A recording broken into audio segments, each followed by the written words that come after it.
y'all, it's Kooky Ken and welcome back to my channel. So I'm back with another review and this time it's for Chernobyl. This is a 5-episode mini-series on HBO that just ended this past Monday. I know that a lot of people canceled their subscriptions HBO after Game of Thrones finished, but I knew that Chernobyl was going to be going on. So I said, let me just give it a couple weeks, and I'm really glad that I did. Now, this was a great series full of not action, but just drama, emotion, and crazy effects and makeup, and it was great. It actually, I believe, has an IMDb rating of 9.8, which is higher than Game of Thrones, higher than Titanic, and it's like one of the highest rated series of all time. Now, it was only 5 episodes, so they really had to impact us in only 5 hours, and I think that personally it did a really great job.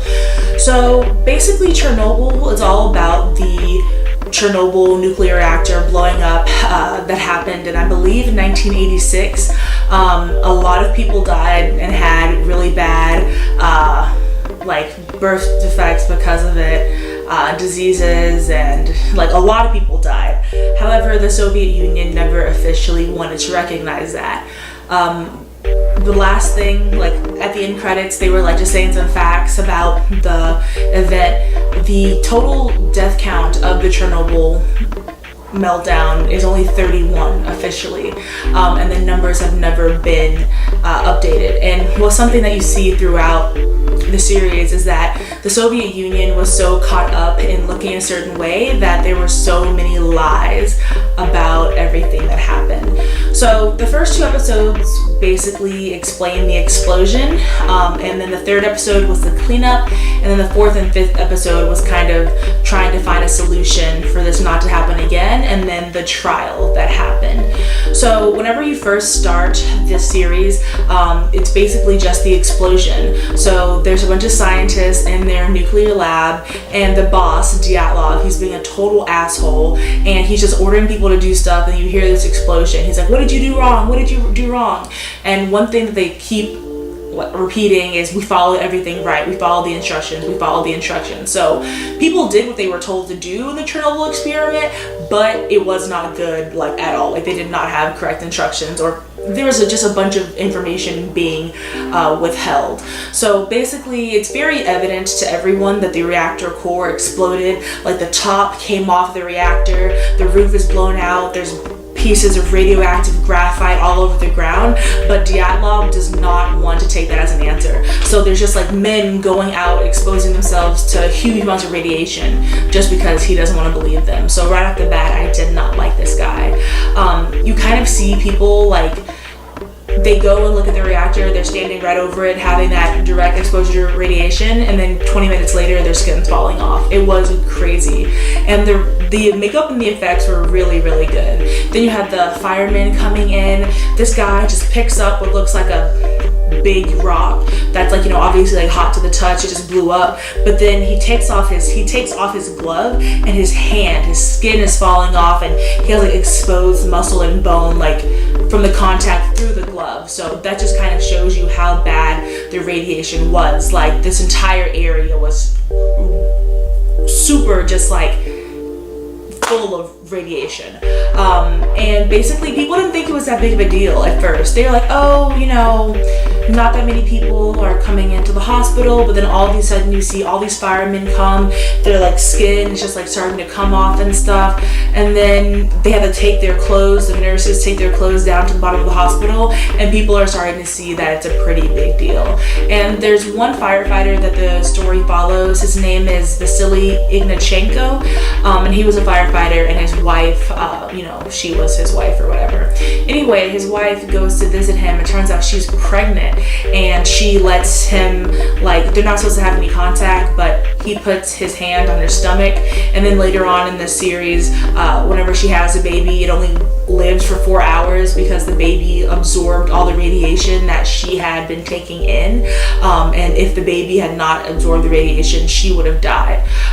Even though like later in her life she had another child, but still it was just crazy because that's how deep the radiation went. It like went and like just found its host in the baby.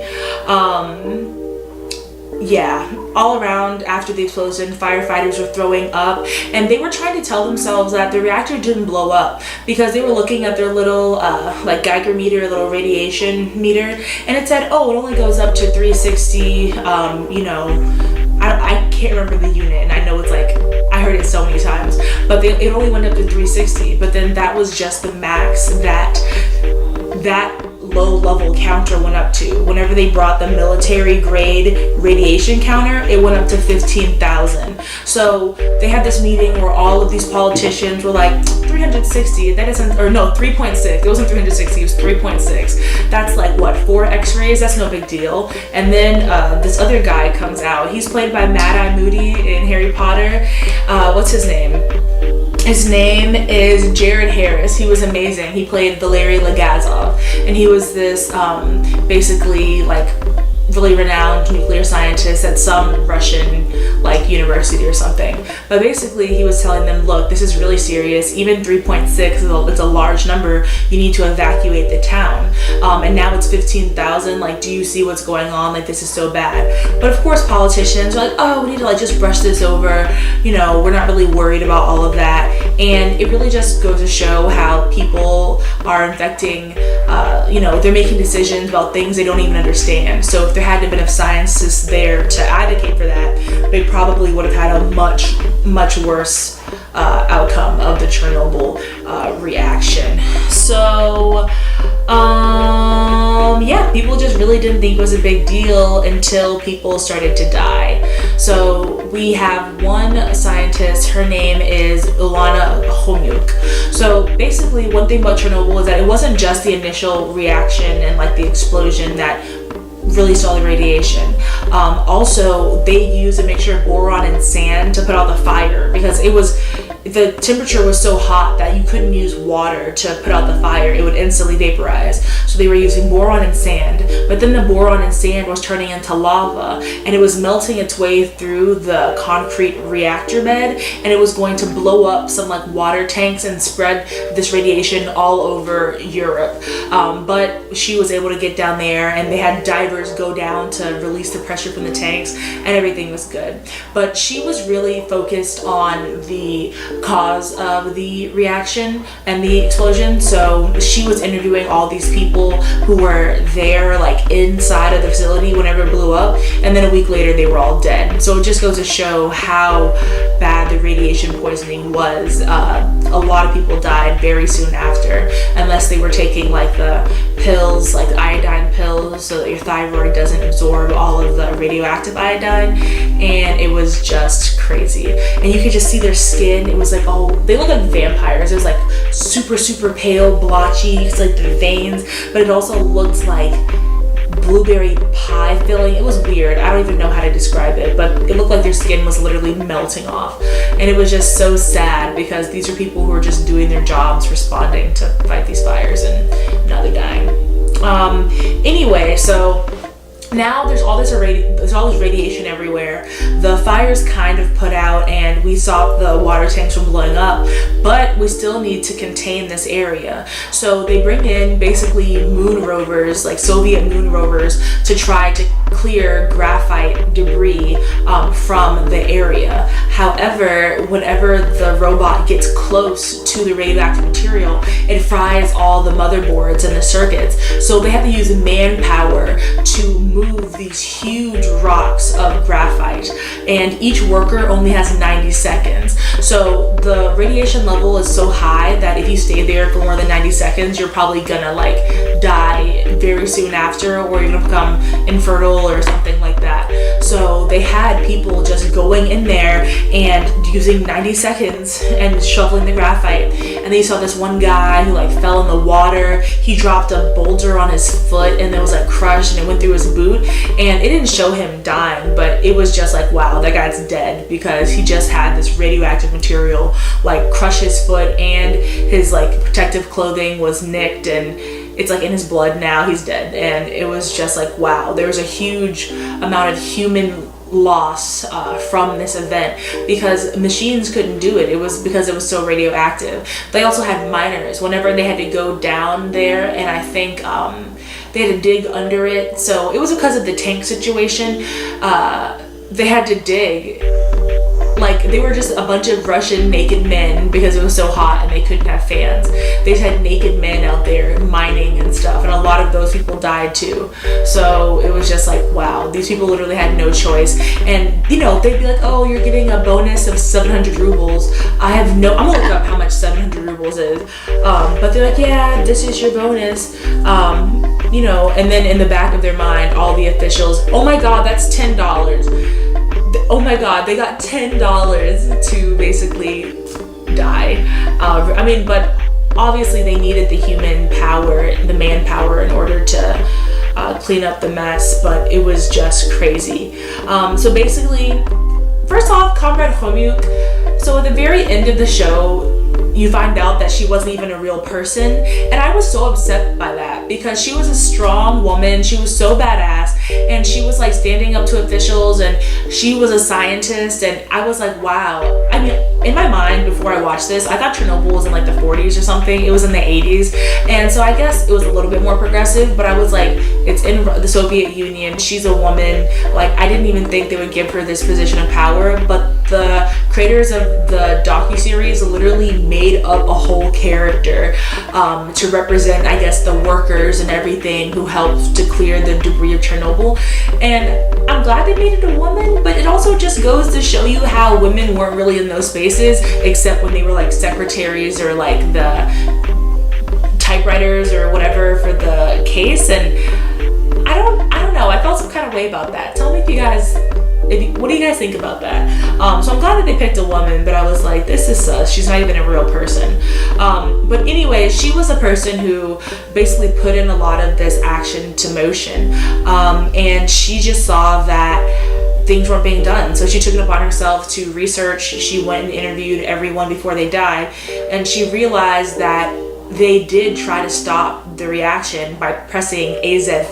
That was like the big red button that says stop, but then the explosion happened. So then basically we realized that the Soviet Union did research showing that if you take out the boron control rods and you put them all the way back in, the core, it's like exposed to boron first, and no, graphite first and not boron, so that sends the reactivity way up high, which can cause an explosion. And that's exactly what happened, but the KGB had withheld that information because they didn't want to seem like, oh, we don't know what we're doing, or our, you know, equipment is dangerous, so they just hid it from everyone, and then that caused this huge explosion. And so they basically figured out what happened, but they couldn't say exactly what happened, or they thought that they couldn't because it's all going back to Russia and the Soviet Union not wanting to look bad. So yeah, it's like, well, we can't tell the truth because, you know, it's like the pride of our country. And it's like, do you not realize that we almost had a nuclear meltdown where like millions of people could have died? And they're like, okay, whatever. Like, they were just so prideful, and I was really like just astounded over that. Basically, after the explosion happened, they also had to do some cleanup of the like country. So they had to like burn down all the trees because they were full of radiation. They had to go around and shoot all the animals. So cats, dogs, cows, everything. They had to be shot and killed and like burned, or no, not burned.